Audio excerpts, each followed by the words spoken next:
네, 시청자 여러분 안녕하세요. 주식상담 전화, 주상전화, 여러분들의 영의정 아나운서 김세영. 네, 아나운서 권재은입니다. 네, 저희와 함께 하실 수 있는 방법들 소개해드리도록 할게요. 저희 생방송 채널로 아래 나가고 있는 번호로 나오시면 되겠고요. 네, 저희 또 유튜브 통해서도 함께 하실 수 있습니다. 유튜브 채팅창 통해서는 다양한 의견들 얻어가실 수 있으니까요. 여러분들 많은 댓글 부탁드리도록 하겠습니다. 네, 한 주의 월요일 저희가 오늘도 여러분들의 고민을 해결해드리고 있는데요. 전화번호부터 안내해드리도록 할게요. 저희 0220-4919번으로 지금 바로 연락 주시면 저희가 잠시 뒤에 상담 도와드릴 거고요. 또 문자도 활짝 열려 있습니다. 샵 2034 문자 메시지로 종목명, 매수가 비중 이렇게 보내주시면 되고요. 또 유튜브 채팅창에도 고민되시는 종목들 남겨주시면 저희가 친절하게 상담 도와드리도록 하겠습니다. 네, 저희가 전문가분들과 함께 또 상담 도와드릴 테니까요. 끝까지 저희와 함께 해주시기 바라겠습니다. 그럼 저희 주상전화 본격적으로 출발해 봐야겠죠? 네. 하루마켓으로 지금 바로 시작해 보도록 하겠습니다. 네, 여러분들의 투자 인사이트 그리고 투자 건강 챙겨가실 수 있는 시간이죠. 하루마켓 시간인데요. 네, 9월 11일 하루마켓으로 본격적으로 출발하도록 하겠습니다. 국내 증시 마감 상황부터 먼저 확인해 보도록 하겠습니다. 오늘 모두 보합권 움직임 보여준 하루였는데요. 과망세가 조금 짙었던 하루였습니다. 이번 주에 CPI 발표가 있죠. 코스피 지수는 보합권에서 등락을 거듭하는 모습 보여주다가 0.36% 상승으로 마감했고요. 코스닥 지수 같은 경우에는 외국인과 기관의 동반 매도세 보여주면서 그래도 910포인트는 지켜냈습니다. 0.18% 하락하면서 912.55포인트에 마감했습니다. 오늘 시장에서 가장 뜨거운 기업은 바로 이 두산이었죠. 이 두산이 이제는 로봇 대장주로 드디어 등극을 했습니다. 오늘부터 15일까지 기관 수요 예측, 두산 로보틱스의 기관 수요 예측이 진행됩니다. 증권사에서는 이 두산 로보틱스의 시가총액을 2조 원가량으로 전망했고요. 이 메리츠 증권에서는 두산 로보틱스의 목표 주가를 29,000원으로 이미 제시를 했는데요. 또 다음 주부터는 일반 투자자 대상 공모 청약이 진행되는 만큼 두산 로보틱스에 대한 두산에 대한 기대감 계속해서 올라오고 있는 모습입니다. 잠시 후에 섹터별 흐름 짚어보도록 하겠고요. 오늘 월요일이니만큼 한 주의 시작인 월요일입니다. 이번 주 일정도 자세하게 확인해 보도록 하겠습니다. 앞서 말씀드렸다시피 두산 로보틱스의 기관 수요 예측이 15일까지 진행될 예정이고요. 내일은 애플의 아이폰 15가 공개될 예정입니다. 또 요즘 유가의 흐름 심상치 않죠. 오펙 원유 시장 보고서 내일 발표되는 만큼 유가의 움직임도 계속해서 체크해봐야겠습니다. 수요일에는 행사 일정이 굉장히 많습니다. K배터리쇼 2023과 H2밋이 일산 킨텍스에서 열릴 예정입니다. 수소와 2차전지 관심 있으신 분들은 일산에 직접 방문해 보시는 것도 좋을 것 같고요. 또 이번 주 가장 중요한 일정이죠. 미국의 8월 CPI가 수요일 우리 시간으로는 밤 9시 30분에 발표될 예정입니다. 증시에는 어떤 영향이 있을지 관심 있게 체크해 보셔야겠습니다. 또 목요일은 선물 옵션 동시 만기이니만큼 수급 변동성에 꼭 주의하셔야겠고요. 또 ECB 통화정책회의도 이번 주 가장 중요한 일정 중 하나입니다. 금요일에는 중국의 실물 지표들 꼼꼼하게 확인해 보셔야겠습니다. 자, 이렇게 이번 주 증시 일정들 확인해 봤고요. 그럼 오늘 시장 어떻게 마감했는지 마감 상황 한번 확인해 보도록 하겠습니다. 오늘 코스피 지수는 그래도 상승으로 마감했죠. 상승 종목이 500여 개 됐고요. 코스피 하락 종목은 350여 개 가까이 됐습니다.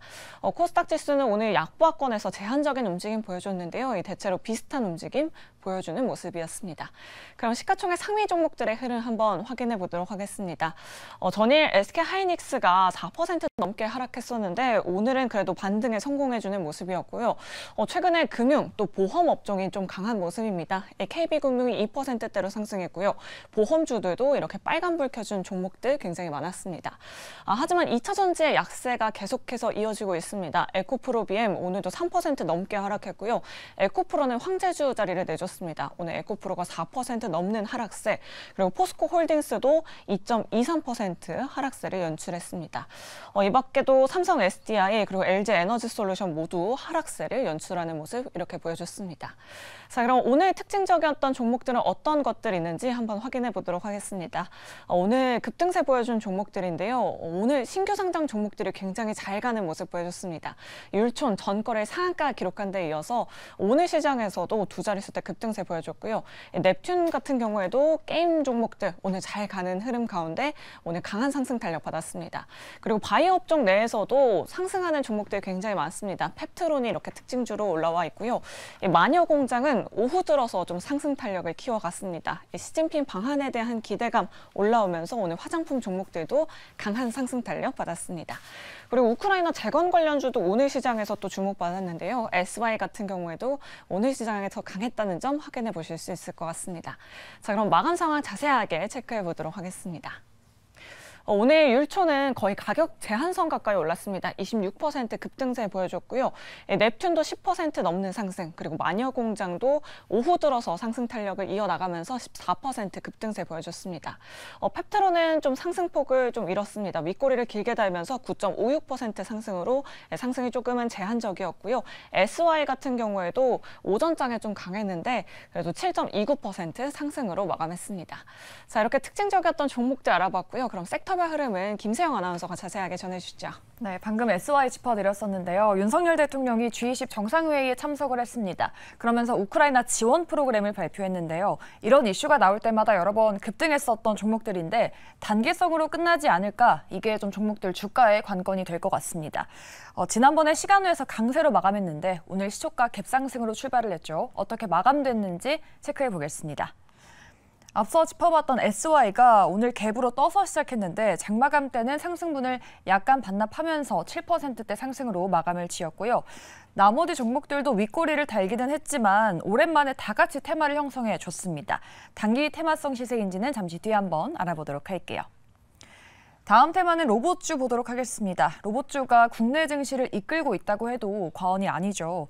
이번 주에 두산로보틱스가 상장을 위해서 수요 예측에 들어가고요. 또 올해 들어 몸값이 급상승한 로봇주들도 있습니다. 이 종목들 오늘도 강세를 보였는데 마감가 한번 확인해 보도록 할게요. 네, 오늘 SP시스템즈가 상한가를 기록했고요. 두산은 상한가가 풀리면서 27%대 상승으로 마무리 지었습니다.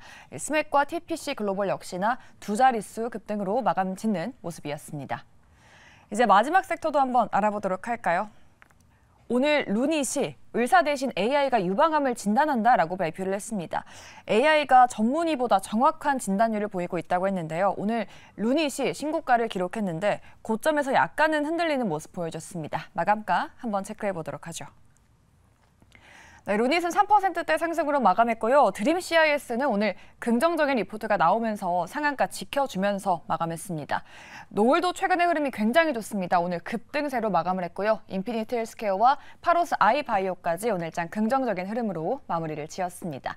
이렇게 오늘장 이슈들 짚어보셨고요. 그렇다면 시간외 특징주 어떤 것들이 있었는지 권재현 아나운서와 함께 알아보도록 하겠습니다. 오늘장 시간외 종목들 탑5 바로 보도록 하죠. 네, 지금도 시간외 거래에서 다양한 종목들이 움직임 보여주고 있습니다. 모델 솔루션, 신규 상장주가 AI 관련된 모멘텀으로 이렇게 시간의 상승률 상위 종목에 올라와 있고요. 네. 또 코리아나 토니모리 그리고 화장품 종목들도 이렇게 시간외 거래에 올라와 있는 모습 보여주고 있습니다. 네, 정부에서 또 저출산 정책을 발표하면서 관련 종목들이 움직이고 있잖아요. 아가방 컴퍼니와 꿈비가 정규장에서는 움직임이 없었는데 아가방 컴퍼니가 시간외에서는 상한가를 보여주고 있는 모습입니다. 네, 이렇게 시간의 특징주까지 짚어봤고요. 자, 그럼 여러분들 종목 고민 해려 지금 바로 출발해 보도록 하겠습니다.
네, 저희는 오늘도 여러분들의 종목 고민을 해결해 드리고 있습니다. 저희 전화번호는 02-2000-4919번으로 고민되시는 종목들 보내주시면 되겠고요. 또 전화가 어려우신 분들은 문자 메시지 샵 2034로 종목명, 매수가, 비중 이렇게 보내주시면 저희가 친절하고 자세하게 상담 도와드리도록 하겠습니다. 네, 그럼 오늘 여러분들의 고민을 해결해 드릴 해결사 네 분 소개를 해드리도록 할게요.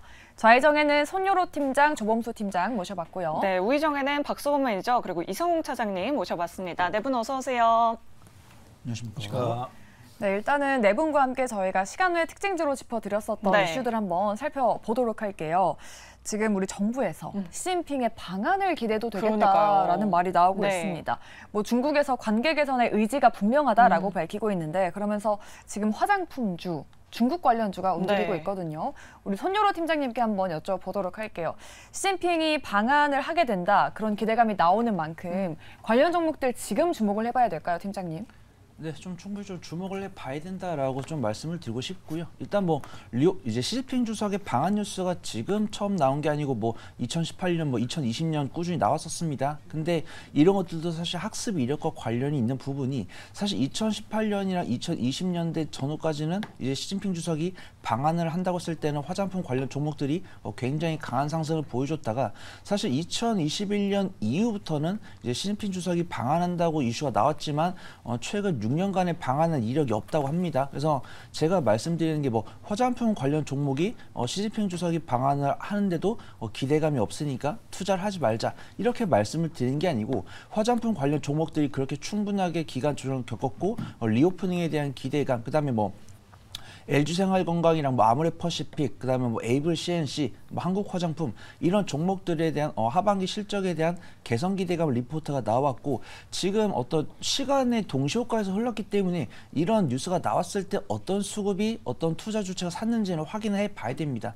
하지만 어떤 실적으로 반영될 거다에 대한 기대감보다는 어떤 시진핑 주석이 방한을 했으면 좋겠지만 방한을 하지 않을 가능성도 염두하고 조금 트레이딩 관점으로 접근해 보는 게 좋을 것 같고요.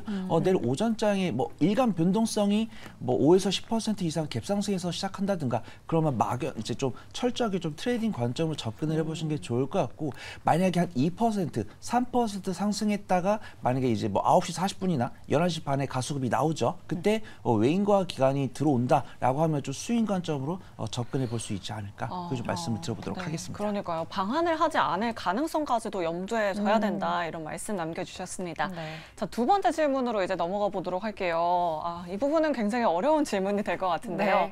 내일 이제 2차 전지 인버스 ETF가 상장한다고 합니다.